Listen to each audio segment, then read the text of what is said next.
السلام علیکم ورحمۃ اللہ وبرکاتہ. الحمد للہ رب العالمین والعاقبۃ للمتقین والصلاة والسلام علی رسولہ الکریم. فاعوذ باللہ من الشیطان الرجیم. بسم اللہ الرحمن الرحیم. لقد کان لکم فی رسول اللہ اسوۃ حسنہ. صدق اللہ العظیم. محترم حضرات، ہم سیرت رسول اکرم صلی اللہ علیہ وسلم پر سلسلے وار گفتگو کر رہے ہیں اور آج اس کا 168واں درس ہے. 168. ہم بات کر رہے ہیں کہ اللہ تعالی کہ رسول صلی اللہ علیہ وسلم نے پوری دنیا کو اس بات سے آگاہ کیا کہ لوگوں آخرت ہے اور آخرت میں اللہ تعالی فیصلہ کرے گا. 3 میں سے کوئی ایک بات ہر آدمی کے ساتھ فیصلے میں ہونی ہے. یا تو وہ بندہ جنت میں جائے گا یا وہ بندہ دوزخ میں جائے گا یا وہ بندہ دوزخ اور جہنم کے بیچ میں رہے گا. عموماً یہی 2 بات کہی جاتی ہے، لیکن حقیقت میں ایک تیسری جگہ بھی ہے کہ اس جگہ بھی بندے رہیں گے. یہ ایک الگ بات ہے کہ اس جگہ پہ رہنے والوں کو ہمیشہ نہیں رہنا ہے. کچھ دن کے بعد اللہ تعالیٰ ان کے حق میں فیصلہ فرمائے گا اور وہ جنت میں چلے جائیں گے. پہلے ہم اس تیسرے جس گروہ کے بارے میں آپ لوگوں کو ایک دم نہیں معلوم ہے اس کے بارے میں بات کرتے ہیں. یہ وہ لوگ ہوں گے کہ جن لوگوں نے نیکیاں اور برائیاں دونوں کی ہوں گی اور ان کا بیلنس 50-50 چل رہا ہوگا.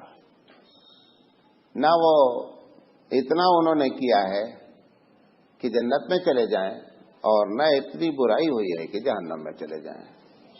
یہ بھی بڑی غنیمت بات ہے.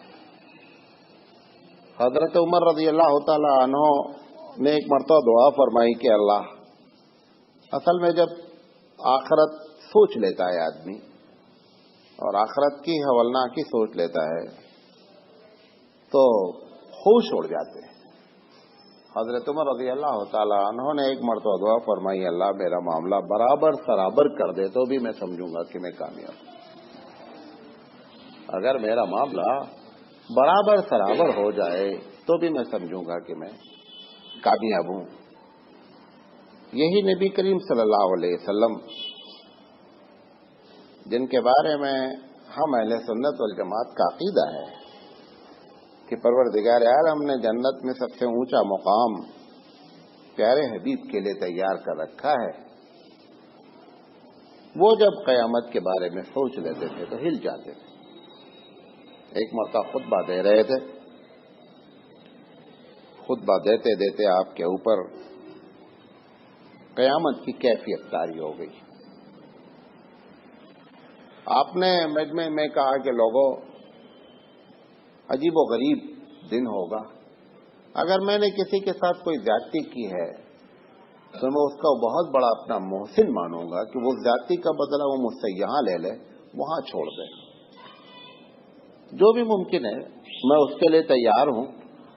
اور اگر وہ تکلف نہیں کرے، مطلب یہ تکلف کرے گا تو میرا محسن نہیں ہے. محسن یہ ہے کہ وہ کہہ دے کہ آپ نے فلاں موقع پہ میرے ساتھ زیادتی کی ہے، میں بدلہ دینے کے لیے تیار ہوں.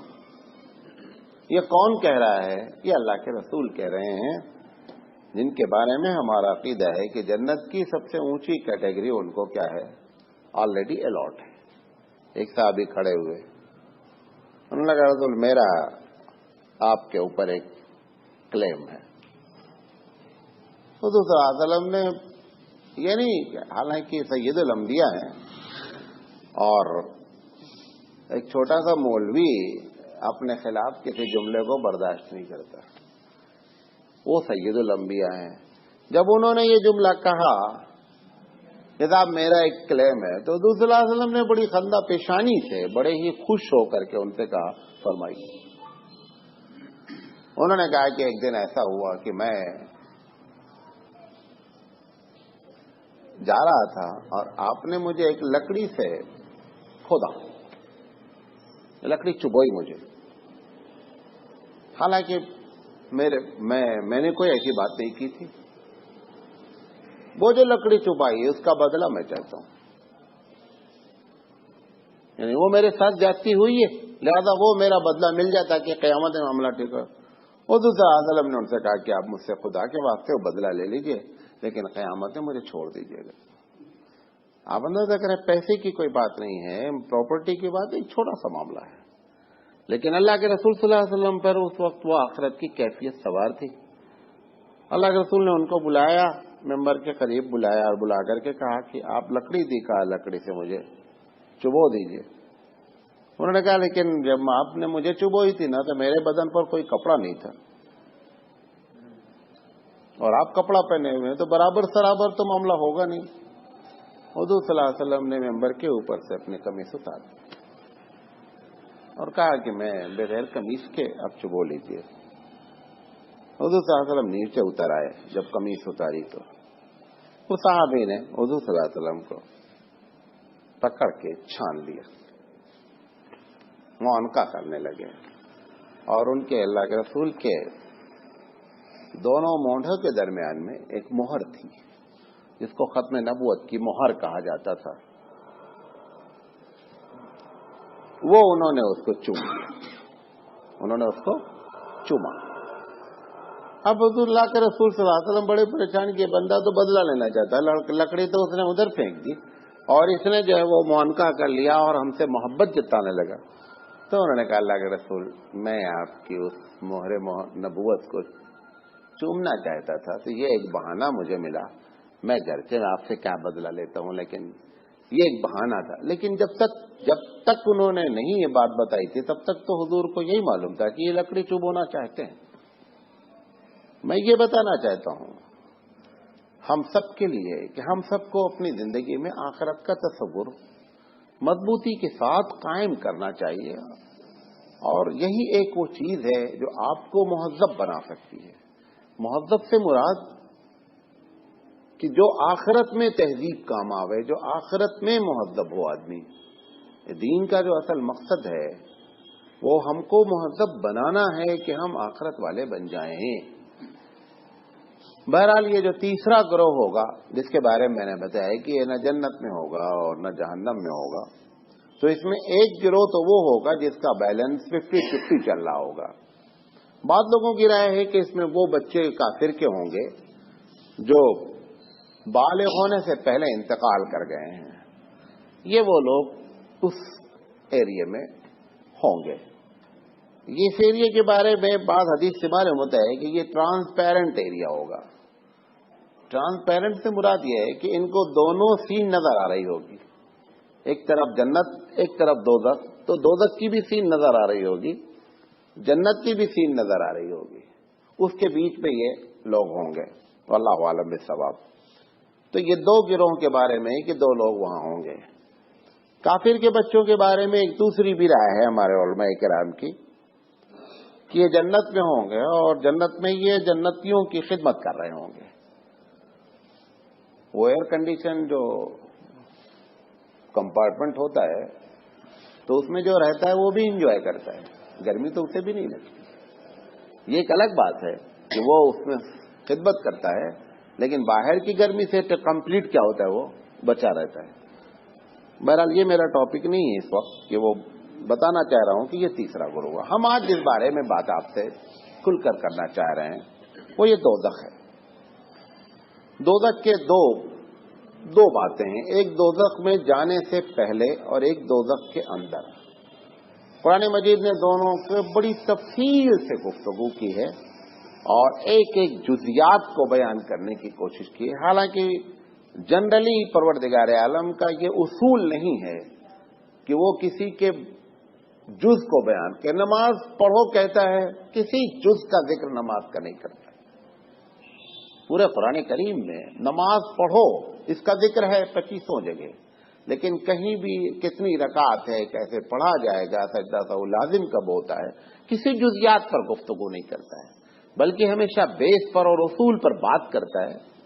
لیکن قیامت کا اس نے بڑا عجیب و غریب منظر پورے قرآن میں کھینچا ہے، اور اس کی وجہ یہ ہے کہ ہمارے بندے سن کر کے جو ہے اپنے آپ کو اس سے کیا کر لیں، بچا لیں۔ کل میں نے آپ کو بڑی تفصیل سے گرچہ مختصر وقت میں بات کی تھی، یہ بات بتائی تھی کہ اللہ تعالیٰ چاہتا نہیں ہے کہ ہمارے بندے جو ہے وہ جہنم میں جائیں۔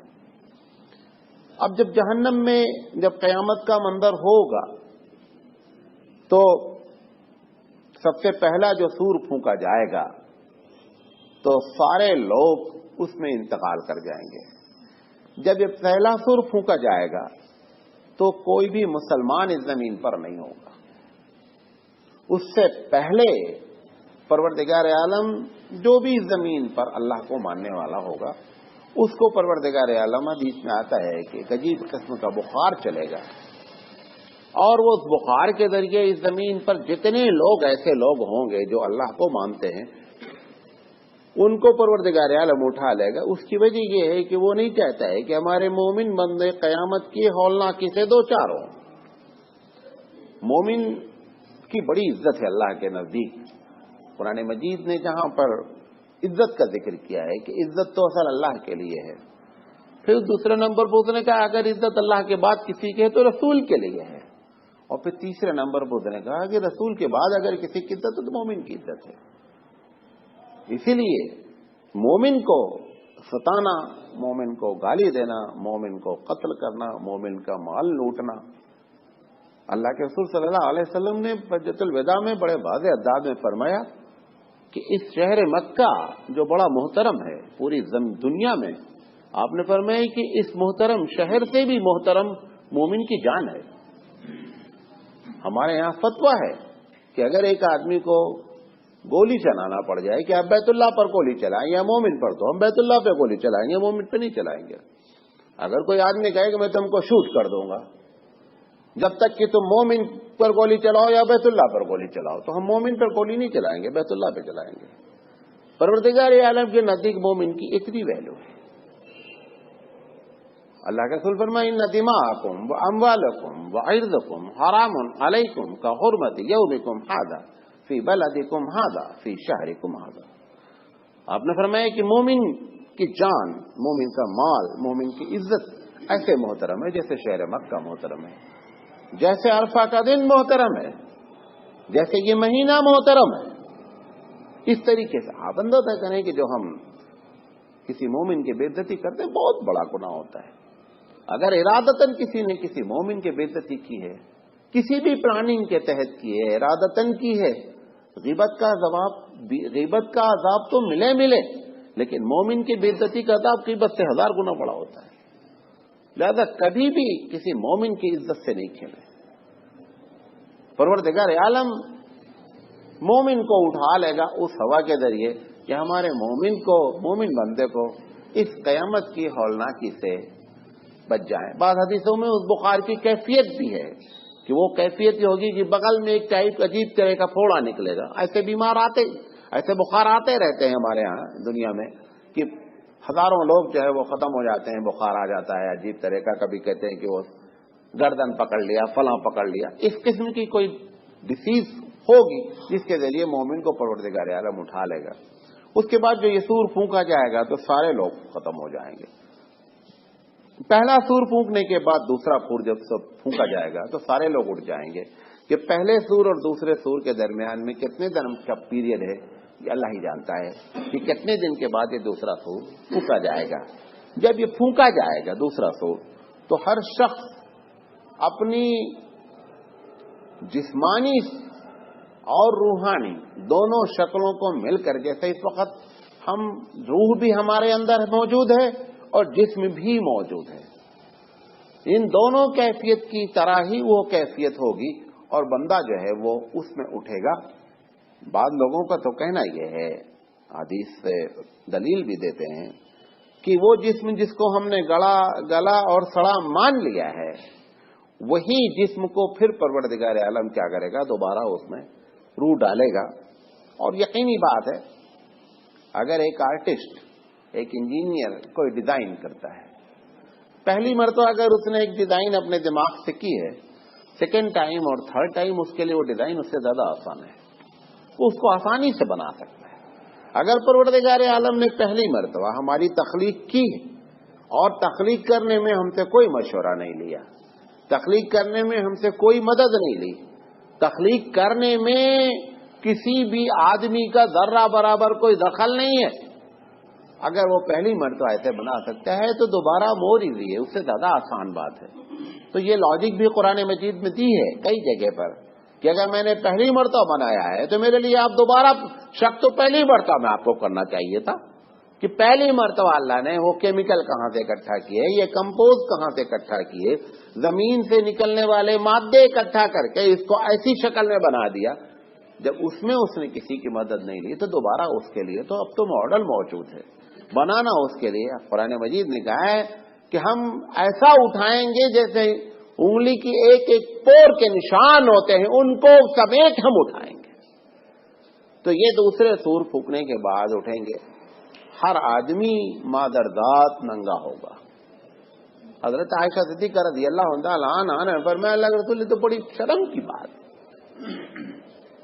یہ تو بڑی شرم کی بات ہے کہ آدمی ننگے ہوں گے. انہوں نے فرمایا عائشہ لوگ اتنا پریشان ہوں گے کہ کسی کی طرف کوئی توجہ ہی نہیں کرے گا, محسوس ہی نہیں ہوگا کہ کوئی آدمی ننگا ہے, دوسرا ننگا جا رہا ہے, اس کو دیکھنے کی فکر ہی نہیں ہوگی. قرآن مجید نقشہ کھینچتا ہے یوم یفر المرء من اخیہ وامہ وابیہ وصاحبتہ وبنیہ لکل امرئ منہم یومئذ شأن یغنیہ. کہہ رہا اس دن جس دن کی ماں باپ بھائی بیوی بیٹیاں بھاگ رہے ہوں گے, کہیں ایسا نہ ہو کہ ادھر سے ابا آ رہے ہیں, بیٹا آ رہا ہے, بیوی آ رہی, کوئی یہ نہ کہہ دے کہ ہماری مدد کر دو تھوڑی. وہ سننے کے لیے تیار نہیں ہیں اور راستہ کاٹ کر کے بھاگ رہے ہیں کہ کسی طرح ہم اس کو فیس نہیں کریں. یہ نفسی کا عالم اس طریقے سے ہوگا. حدیث میں آتا ہے عجیب و غریب منظر اللہ کے رسول نے کھینچا ہے. آپ فرماتے ہیں کہ جب لوگ بھاگ رہے ہوں گے تو یہ بھی نہیں معلوم ہوگا ہم کدھر جا رہے ہیں اور کیوں جا رہے ہیں. ایک آدمی بھاگتا ہے کچھ پتا ہوتا بھائی آگے فلاں کام ہے, فلاں جگہ جانا ہے, کوئی ٹارگٹ ہے, کوئی ٹھکانا ہے, یہ کسی کو پتا نہیں ہوگا. بس ایک عجیب و غریب کیفیت ہوگی اور یہ کیفیت کتنی لمبی ہوگی اس کا بھی پتا نہیں ہے, اس کا بھی پتہ نہیں ہے. اس کیفیت پر جب سوال جواب کا منظر آئے گا وہ بھی اللہ کے رسول صلی اللہ علیہ وسلم سفارش فرمائیں گے, اے اللہ بندے بہت پریشان ہو گئے ہیں. یہ نہیں کہیں گے اللہ بندے پریشان ہو گئے ان کو سب کو جنت میں ڈال دیا, اللہ بندے پریشان ہو گئے ہیں ان کا حساب شروع کر دیجیے. حساب شروع کرنے کی پروردگار عالم سے سفارش کی جائے گی. اب جب حساب کتاب شروع ہوگا تو اس میں 3 طرح کے معاملے ہوں گے, کیونکہ اللہ دوزخ میں ڈالنا, میں آپ کو بتا رہا ہوں اللہ کی پالیسی ہے کہ دوزخ میں بندے نہیں پہنچے. اللہ تعالی سب سے پہلے بلائے گا, وہ بلا کر کے کہے گا کہ اپنا اپنا رزلٹ سب لوگ دیکھ لو. سب سے پہلا کام کہ آپ اپنا رزلٹ رپورٹ کارڈ دیکھ لیں. رپورٹ کارڈ کی الگ الگ تشریح مطلب الگ الگ کیفیت ہوگی. قرآن مجید کہتا ہے فَأَمَّا مَنْ أُوتِيَ كِتَابَهُ بِيَمِينِهِ فَيَقُولُ هَاؤُمُ اقْرَءُوا كِتَابِيَهْ. اللہ تعالیٰ کہتے ہیں جس کے دائنے ہاتھ میں رپورٹ کارڈ دیا جائے گا وہ اپنے لوگوں سے بلا دیکھو جی دیکھو کیا لکھا ہے. ہمارے اسکولوں میں بھی یہی ہوتا ہے, جس بچے کا رزلٹ اچھا آتا ہے نا وہ سب کو دکھاتا پھرتا ہے. پھر قرآن مجید کہتا ہے وَأَمَّا مَنْ أُوتِيَ كِتَابَهُ بِشِمَالِهِ فَيَقُولُ يَا لَيْتَنِي لَمْ أُوتَ كِتَابِيَهْ. کہ جن کے بائیں ہاتھ میں رزلٹ دیا جائے گا وہ کہیں گے اللہ اس سے بہتر رزلٹ نہیں دیا جاتا تو بہتر تھا, لیکن رزلٹ دیا ہی دیا جانا ہے. بچہ چاہے یا نہ چاہے رپورٹنگ اس کو ہونی ہی ہونی ہے. وہ چاہے گا کہ ہمارا رزلٹ کوئی دیکھے نہیں. اس چکر میں وہ اس رپورٹ کو چھپا کر کے پیچھے رکھیں گے، جس کا ذکر قرآن مجید میں دوسرے انداز میں فرمایا کہ جن کے بائیں ہاتھ میں نام اعمال دیا جائے گا وہ اس رپورٹ کو اپنے پیٹھ کے پیچھے رکھیں گے. وہ نہیں چاہیں گے کہ لوگ جانیں، حالانکہ ان کے پیٹھ کے پیچھے ہاتھ ہونا اس بات کی علامت ہے کہ وہ اپنے رپورٹ کو کسی کو دکھلانا نہیں چاہتے ہیں، لیکن وہ یہ سمجھ کر کے کہ ہم پیچھے رکھے ہیں لہذا لوگ دیکھیں، وہ ایک سائن ہوگا قیامت میں. شتر مرغ کا کبھی شکار کیا ہے؟ نہیں کیا ہے، ہم نے کیا ہے. شتر مرغ ریت میں، ریتیلے علاقے میں ہوتا ہے، تو کیونکہ اڑ نہیں پاتا، وہ جو اڑتا ہے تو پیر پر اس کے جو ہے نا زمینی پہ لگتے رہتے ہیں، ایسے نہیں جا پاتا، بہت تھوڑا سا بھاگتا، بہت تیز بھاگتا ہے. تھوڑی دیر کے بعد 2-3 منٹ بھاگتا ہے کیونکہ وزن ہے اس کا، تو وہ ریت میں اپنے سر کو ایسے گھسا کر کے اندر ڈال دیتا. وہ کیا سمجھتا، میں کسی کو نہیں دیکھ رہا ہوں، مجھے بھی کوئی نہیں دیکھ رہا، وہ شکار ہو جاتا. وہ اپنے ریت کو ریت میں منہ ڈال دیتا ہے اور منہ ڈال کر خاموش ہو جاتا ہے، ایک دم تھک چکا رہتا ہے. وہ سمجھتا ہے کہ میں کسی کو نہیں دیکھ رہا ہوں لہذا مجھے بھی کوئی نہیں دیکھ رہا ہے، تو آسانی سے اس کا شکار ہو جاتا ہے. ایسے ہی یہ بندہ یہ سمجھے گا کہ میں رپورٹنگ پیچھے رکھ لیا ہوں، کوئی نہیں دیکھ رہا. تمہارا پیچھے رکھنا ہی علامت ہے کہ تم فیل ہو. بات سمجھ میں رہی؟ یہ رپورٹنگ کے بارے میں اللہ کے رسول فرماتے ہیں کہ عائشہ صدیقہ رضی اللہ تعالیٰ عنہ سے کہ عائشہ میں 3 جگہ تم کو پہچانوں گا نہیں کہ عائشہ کہاں ہے. حالانکہ عائشہ کو حضور بہت چاہتے ہیں. عورتوں میں خدیجہ، عائشہ اور فاطمہ حضور صلی اللہ علیہ وسلم بہت چاہتے ہیں. احترام کے لحاظ سے مریم اور آسیہ کا بڑا احترام کرتے ہیں، چاہنے کے لحاظ سے ان تینوں کو بہت چاہتے ہیں. ان میں سے عائشہ سے کہتے ہیں کہ عائشہ میں 3 جگہ تم کو قیامت میں نہیں پہچانوں گا. اس میں سے ایک بتاتے ہیں کہ جب مجھے بلایا جائے گا کہ محمد صلی اللہ علیہ وسلم آئیے اور اپنا نام اعمال لیجئے، اس وقت نہیں پہچانوں گا میں کہ عائشہ کا کیا معاملہ ہوا، داہنے ہاتھ میں دیا گیا، بائیں ہاتھ میں دیا گیا نہیں دیا گیا، کیا ہے یہ نہیں معلوم. جب نام اعمال دے دیا جائے گا، دینے کے بعد لوگ اپنا اپنا نام اعمال دیکھیں گے، سب کو معلوم ہو جائے گا. جو لٹریٹ ہیں ان کو بھی معلوم ہو جائے گا، ان لٹریٹ ان کو بھی معلوم ہو جائے گا کہ معاملہ کیا ہے. کچھ لوگ آرگومنٹ کریں گے اللہ سے کہ اللہ یہ جو معاملہ ہے نا، یہ اس میں جو لکھا ہوا ہے یہ میں نے تو شاید کیا نہیں یہ کام.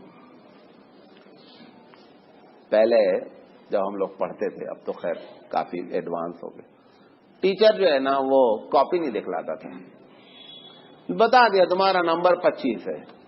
ہم آ کر کے گھر میں کبھی نہیں وہ ٹیچر صحیح چیک نہیں کیا، ایک سوال چھوڑ دیا رہے گا، ہم تو 50 کر کے آئے ہیں. یہ ساری خلاف باتیں اس ٹیچر کے بولتے رہتے تھے جب نمبر کیا ہوتا تھا، خراب ہوتا تھا. اب کیا کرتا وہ اٹھا کر کے نوٹ بک تمہارے سامنے رکھ دیتا ہے کہ 25 نمبر جو دی گئے اس کو دیکھ لو، 25 میں 25 کٹے کیوں ہیں، اس کی وجہ کیا ہے، وہ اس میں لکھا ہوا ہے، تم نے کہاں پہ کیا کیا کیا ہے، وہ ساری. لہذا بچہ مطمئن ہو جاتا ہے کیونکہ پروردگار عالم حالانکہ وہ رب ذوالجلال ہے، اگر چاہے تو ہمارا کان پکڑ کر کے جس طرف چاہے اٹھا کے ڈال دے، آپ کچھ نہیں کر سکتے. لیکن وہ چونکہ رحمان ہے، وہ رحیم ہے، وہ چاہتا ہے کہ ہمارے بندے سے اگر معاملہ یہ ہو رہا ہے تو اس کو اطمینان ہونا چاہیے کہ جو معاملہ ہو رہا ہے یہ رب کی جانب سے کوئی ایسی بات نہیں ہے جو ظلم ہے. لہذا پروردگار عالم اس اپنی رحمت اور شفقت کی بنیاد پر کہے گا کہ دیکھو جو تمہارا اعتراض ہے، یہ تمہارا جو اعتراض ہے کہ یہ کہاں سے آیا، یہ کہاں سے آیا، تو 3 حالانکہ 2 گواہی تو پہ پھانسی ہو جاتی ہے. ہندوستان کی عدالت میں اگر مرڈر کا کیس ہو گیا اور 2 گواہی آپ پیش کر دیں گے تو پھانسی کی سزا ہو جاتی ہے. پروردگار عالم یہاں پر گواہی پہ گواہی پیش کرے گا، حالانکہ رب ہے، کچھ نہیں کر سکتا. اس کے باوجود کہے گا دیکھو پہلی چیز تو رپورٹنگ کارڈ میں کرامن کاتبین نے جو لکھا ہے وہ لکھا. یہ پہلی وٹنس. اگر کوئی مان گیا ٹھیک ہے، اگر اس کے باوجود بھی آرگومنٹ کرنا چاہتا ہے تو اللہ تعالیٰ کہے گا کہ ٹھیک ہے، تمہارے جسم کے اعضاء نے، تمہارے جسم کے پارٹ نے اس گناہ میں جو حصہ لیا ہے وہ تمہارا حصہ گواہی دے گا. یہ قرآن مجید کی آیت ہے کہ اگر ہم نے ہاتھ سے کسی پر ظلم کیا ہے تو زبان بند ہو جائے گی اور ہاتھ بولے گا کہ ہاں اللہ، ہم نے فلاں دن فلاں آدمی کو جھاپڑ مارا ہے. اگر ہم نے کسی مومن کی بے عزتی کے لیے پلاننگ کی ہے تو دماغ بولے گا کہ اللہ، اس کمپیوٹر نے بیٹھ کر کے پلاننگ کی ہے. وہ دماغ کہے گا کہ ہاں اللہ، اس کی پلاننگ کی گئی ہے.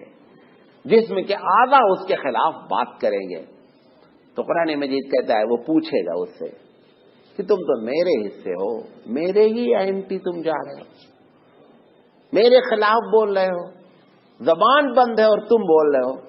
وہ کہے گا کہ مجھے جس نے پیدا کیا ہے اسی نے میرے اندر یہ آج رکھا ہے کہ میں بولوں. لہذا گھر سے تمہارے پاس تو میں بطور امانت تھا، تم اس کے مالک تو تھے نہیں. ہمارے جو جسم کی، یہی تو ہمارے یہاں فتویٰ ہے نا. اور فتویٰ کیا ہے؟ حقیقت بھی یہی ہے کہ جو ہمارے جسم کے پارٹ ہیں یہ ہم اس کے مالک نہیں، اونر نہیں ہیں، ہم اس کے امین ہیں. یہ امانت ہے ہمارے پاس. اسی لیے ہر چیز امانت جب ہوتی ہے تو اس کی حفاظت اس طرح کی جاتی ہے جیسی کرنی چاہیے. آنکھ ہے تو وہ امانت ہے، ہاتھ ہے تو وہ امانت ہے، دماغ ہے تو وہ امانت ہے.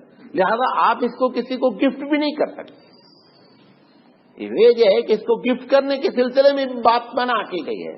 صرف گردے کے بارے میں ہمارے یہاں فتویٰ ہے کہ 2 ہے اور کسی کی جان اگر جا رہی ہے اور یہ ڈاکٹر یہ بھی کہہ رہا ہے کہ اگر یہ ایک کڈنی دے دے گا تو سروائیو کر لے جائے گا لائف دونوں، تب اجازت بمجبوری دی گئی ہے. اور خون کا جو گفٹ دیا جاتا ہے، خون کا، چونکہ خون کا سرکولیشن ہوتا ہے اور خون نکلنے کے بعد شارٹیج نہیں ہوتی ہے بلکہ آدمی ریفریش ہو جاتا ہے. لہذا خون کے بارے میں فتویٰ ہے کہ خون کو ڈونیٹ کیا جا سکتا ہے. بقیہ جسم کے کسی پارٹ کو آپ کو دینے کی اجازت نہیں ہے. تو وہ جسم کہے گا کہ میں تو تمہارے پاس امین، امانت تھا، تم نے غلط استعمال کیا، اللہ نے مجھے آج پاور دیا بولنے کا، میں بول رہا ہوں. یہ دوسری گواہی دے گا اس بندے کے خلاف. تیسری گواہی، کیوں؟ بندہ فطرتاً ایکسکیوز پسند ہے، معذرت چاہتا ہے. ابھی کوئی بڑی سے بڑی غلطی ہم کر دیں اور اچانک مجھ سے آپ پوچھیں، ہم فوراً اعتراف نہیں کریں گے. پہلے 2-4 جملے ادھر ادھر کے بولے، نہیں ایسا ہو گیا، وہ جا رہے تھے، یا رہے تھے، وہ موٹر سائیکل لڑ گئی ادھر، دنیا بھر کی باتیں. وہ ابھی 2 دن پہلے کی بات ہے، ہم نے ایک صاحب سے کہا کہ وہ ولیمہ میں چلنا ہے. کہا ٹھیک ہے.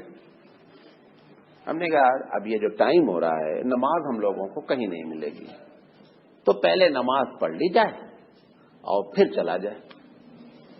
انہوں نے کہا میں مرکز میں نماز پڑھوں گا، وہاں 1:45 پر. اچھا، میں ایک چھٹی ہماری کام کرتی رہتی ہے. ہم نے طے کر لیا کہ یہ نماز نہیں پڑھے گا بندہ، وہاں اس کو چیک کرنے کا ہے. ہم نے دوسرے صاحب سے کہا کہ انہوں نے کہا کہ نہیں مولانا صاحب وہ مرکز میں. ہم نے کہا موبائل ہی رکھ دو، وضو کر کے آؤ تم بھی، ہم لوگ چلتے مرکز میں. ہم کو معلوم تھا مرکز میں 1 رکعت ہماری مس ہو جائے. ہم نے کہا لیکن چیک کرنے کا ہے. یہاں سے گئے، مرکز میں نہیں تھے، مرکز میں نہیں تھے. اب جب ان سے بات کی ہم نے کہ آپ نے ایسا کیوں کیا؟ نہیں وہ موٹر سائیکل میں فلاں مل گئے، ہم سوچے ادھر سے نکل جائیں گے، وہاں پڑھ لیں گے. حالانکہ ان کو مان لینا چاہیے کہ ہم جھوٹ کو گھر تک پہنچا دیا گیا ہے، لہذا ایکسپٹ کر لیں، ہاں بھائی غلطی ہو گئی ہے. نہیں کرے گا بندہ. یہ ہمارا مزاج ہے. ہم کو جب دلیل پہ دلیل دے دی جاتی ہے، کیس 5 سال 7 سال کیوں چلتے ہیں؟ وہ ایک نہ ایک ایکسکیوز پیش کرتا رہتا، نہیں وہ ایسا ہو گیا، فلاں ہو گیا، دھماکہ ہو گیا. آخر میں جا کر کے جج ساری باتیں سن کر کے بولتا ہے، تب وہ جا کر بولتا ہے، ججمنٹ میں لکھتا ہے کہ مجرم نے گلٹی فیل کی.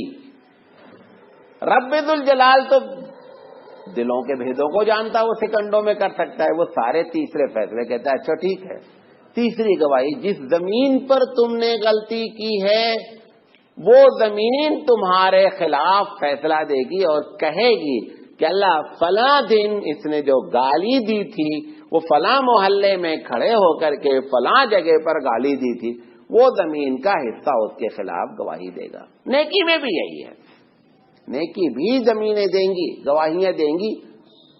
اسی لیے حدیث میں آتا ہے نا کہ جب آپ سنتیں پڑھیں تو جگہیں چینج کر کے پڑھیں، تاکہ زیادہ سے زیادہ آپ کے موافق وٹنس تیار ہوں نماز، کہ ہاں اللہ اس نے نماز یہاں بھی پڑھا ہے، وہاں بھی پڑھا ہے، وہاں بھی پڑھا ہے، یہاں بھی پڑھا ہے، ہزاروں جگہیں آپ کے موافق فیصلہ دیں، وٹنس دیں کہ اللہ اس نے نماز پڑھی ہے، 2 رکعت سجدہ اتنے جگہ کیا ہے۔ اور جب زیادہ لوگ گواہی دیتے ہیں تو اللہ شرماتا ہے عذاب دینے کی۔ اللہ کیا کرتا ہے؟ شرم محسوس کرتا ہے کہ اتنے لوگ کہہ رہے ہیں اچھا ہے، حالانکہ وہ جانتا ہے ہم کتنے اچھے ہیں، لیکن سب کے کہنے پہ کہتا ہے کہ تم سب لوگ بولتے ہو اچھے ہو تو جاؤ ٹھیک بھائی۔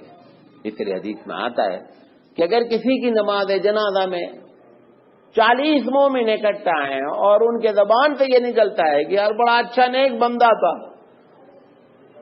بڑا تو لوگوں کے کام آتا تھا، اور آج اس کا انتقال ہو گیا، تو اللہ کہتا ہے کہ مجھے بڑی شرم آتی ہے کہ میں پھر اس کو عذاب دوں، میں ان کی لاج رکھ لیتا ہوں ان لوگوں کی، حالانکہ میں جانتا ہوں وہ تو ظاہری باتیں دیکھ کر کے کہہ رہے ہیں، میں تو اندر کی بات جانتا ہوں، اس کے باوجود میں ان لوگوں کے ظاہری بات کہنے پر ہم ان کے موافق کیا کرتے ہیں؟ فیصلہ فرما دیتے ہیں۔ بہرحال میں بتانا یہ چاہتا ہوں کہ یہ سب سے پہلا مرحلہ ہوگا جہاں پر عذاب جہنم میں جانے کی بات ہوگی۔ تو یہ 3 گواہیاں دینے کے بعد اب ان کے لیے فیصلہ ہوگا کہ آپ جہنم میں جائیں یا جنت میں جائیں، فرشتے ان کو لے جا کر کے اس مقام پر پہنچائیں گے۔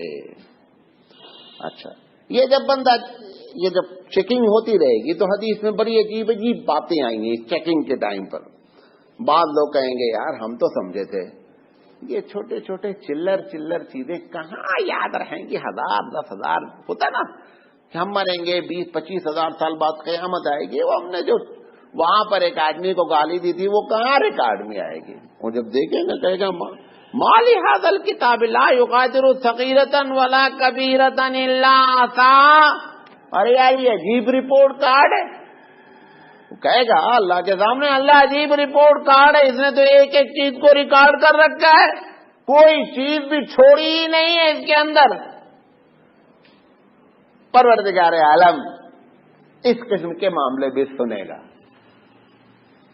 ایک صاحب لائے جائیں گے ابھی اسی ٹائم پہ جب یہ معاملہ ہوگا، اللہ تعالیٰ کہے گا ہاں بھائی یہ عیسائی ہو گیا، پادری ہوگا، صحیح روایت ہے، اللہ کے رسول نے ہم کو اطلاع دی، صادق الامین نے اطلاع دی، فرمایا وہ پادری فادر جب مرنے لگا تو اس نے کہا کہ دیکھو یہ تو مجھے معلوم ہے کہ میں کتنے پانی میں ہوں، میری لاش کو جلا ڈالو، حالانکہ کرسچنٹی کے اندر جلانا نہیں ہے، وہ کہتے ہیں وہ وصیت کرے گا میری لاش جلا ڈالنا، اور جلانے کے بعد اتنا جلانا کہ پوری باڈی راکھ بن جانا، اور جب راکھ بن جائے تو اس راکھ کو مختلف علاقوں میں، سمندر میں، پہاڑوں میں ادھر ادھر چھترا دینا، وہ ایسا کر دیا جائے گا۔ اب وہ صاحب بھی وہاں آئیں گے، اللہ پوچھے گا ہاں بھائی تمہاری راکھ تو بڑی چھترائی گئی، بڑا تم نے چھتروایا، ادھر سے ادھر سمندر میں ڈلوایا، کیا وجہ تھی؟ کہا اللہ یہ معلوم تھا کہ آپ قادر ہیں اس بات پر کہ آپ لوگوں کو دوبارہ زندہ کریں، اور آپ اللہ ہیں، اور ہم کتنے پانی میں یہ مجھے معلوم تھا، ہم نے آپ کے خوف سے ایسا کیا، ورنہ میں جانتا تھا کہ چیز صحیح نہیں، لیکن آپ کے خوف سے میں نے اپنی بچت کرنی چاہی، لیکن پھر بھی بچت ہو نہیں پائی اور آپ نے سب اکٹھا کر دیا۔ کہا اچھا یہ تو میں یقین تھا کہ میں تمہارے ساتھ ایسا معاملہ کروں گا کہ میں ہوں اور میں تم کو پکڑوں گا۔ کہا اللہ اسی خوف سے سب کچھ کیا ہوں؟ کہا وہ جو تمہارے دل میں یہ بات تھی اللہ اس بنیاد پہ ان کو معاف کر دیا جاتا ہے۔ ایسے بھی ہزاروں کیس ہوں گے، حدیث پہ تو 2-1 آدمی کا ذکر ہے، ہزاروں کیس ہوں گے ایک صاحب کا نام ہے اعمال پلٹا جائے گا، فائل کھولی جائے گی، شروع سے ہی ریڈ۔ اللہ تعالیٰ کہے گا کہ یہ اس کی جو غلطی لکھی ہے اس کو ڈیلیٹ کر دو اور اس میں لکھ دو نیکی کیا، نیکی کاؤنٹ کر لو۔ سوچے گا اللہ کتنا اچھا اللہ ہے نا۔ وہ دوسرا پیج کھولے گا فرشتہ، کہے گا اللہ اس میں بھی اتنے شرارت ہی کر رکھی ہے۔ اللہ بولے گا اس کو بھی مارو یار، اس کو بھی نیکی لکھو یار۔ وہ تیسرا پیج کھولے گا، کہے گا اللہ یہ پھر اس میں بھی وہی ہے، سب ریڈ ہی ریڈ پہنے، کہیں اس کا بلو اور گرین ہے ہی نہیں۔ تو اللہ بولے گا اچھا اس کے جو گناہ ہے نا چیک کرتے جاؤ، نیکی لکھتے جاؤ۔ اب یہ بندہ بڑا خوش ہو جائے گا، وہ کہے گا ارے ابھی تو چھوٹے چھوٹے کھل رہے ہیں، آگے تو بڑا بڑا والا پیچھے لکھا ہوا ہے۔ وہ بولے گا فرشتے سے جلدی پلٹو، آگے بڑا بڑا ہے۔ وہ سوچ رہا ہے کہ چھوٹے چھوٹے گناہوں میں چھوٹے چھوٹے ثواب ہیں، تو جب بڑا بڑا گناہ ہوگا تو بڑا بڑا ثواب آئے گا۔ لیکن اس حدیث میں یہ نہیں لکھا ہوا ہے کہ اللہ نے اس بندے کے ساتھ یہ معاملہ کیوں فرمایا۔ یہ رحمان اور رحیم ہے، جو چاہے وہ کرے، لیکن کوئی اس کے پیچھے راز ہے کہ کس بنیاد پر پروردگار عالم نے ایسا معاملہ فرما دیا کہ گناہوں کو ہٹا دیا، ہٹا کر کے سارا کا سارا معاملہ کیا کر دیا، نیکی کا کر دیا۔ یہ نبی کریم صلی اللہ علیہ وسلم نے اس حدیث کو بیان تو فرمایا، لیکن میری نالج میں ایسا نہیں ہے کہ اس کے پیچھے راز پروردگار عالم کا کیا ہے۔ میں آپ کو بتانا چاہتا ہوں ایسے واقعات بھی پیش آئیں گے۔ ایک اور واقعہ پیش آئے گا۔ اللہ کے رسول صلی اللہ علیہ وسلم فرماتے ہیں کہ جب نام اعمال دے کر کے اس کے تولا بھی جائے گا، تولنے کے بعد تو نیکیاں رکھتی جائیں گی، برائی ایک طرف پلڑے میں۔ فَأَمَّا مَنْ ثَقُلَتْ مَوَازِينُهُ فَهُوَ فِي عِيشَةٍ رَاضِيَةٍ وَأَمَّا مَنْ خَفَّتْ مَوَازِينُهُ فَأُمُّهُ هَاوِيَةٌ۔ سورہ قاریہ کی آیت ہے کہ فَأَمَّا مَنْ، جس کے پلڑے نے بوجھ پکڑ لیا، جو ہیوی چیز ہوتی ہے وہ کیا ہوتی ہے، بیٹھ جاتی ہے، ہلکی چیز کیا ہوتی ہے، چڑھ جاتی ہے۔ تو ایک پلڑے میں نیکی رکھی جائے گی، ایک پلڑے میں برائی رکھی جائے گی۔ اگر برائی ٹنگ گئی، اوپر چلی گئی اور نیکی کا پلڑا بیٹھ گیا تو قرآن مجید کہتا ہے فَأَمَّا مَنْ ثَقُلَتْ مَوَازِينُهُ فَهُوَ فِي عِيشَةٍ رَاضِيَةٍ، اس کو مزے کی زندگی، تو وہ رکھتا جائے گا، فائل نکالتا جائے گا۔ اس کا نیکی والا جو پلڑا ہے نا وہ اٹھتا ہی رہے گا، اور وہ نیچے والا جو پلڑا ہے وہ بیٹھتا ہی رہے گا، برائی والا، یہ بڑا پریشان ہو جائے گا۔ لیکن اللہ، شرارت تو اس نے بہت کی ہے اس بندے نے، لیکن ایک کام اس نے یہ کیا ہے کہ لا الہ الا اللہ محمد رسول اللہ جو کہا ہے وہ دل سے کہا ہے، اس کے خلاف کبھی شرک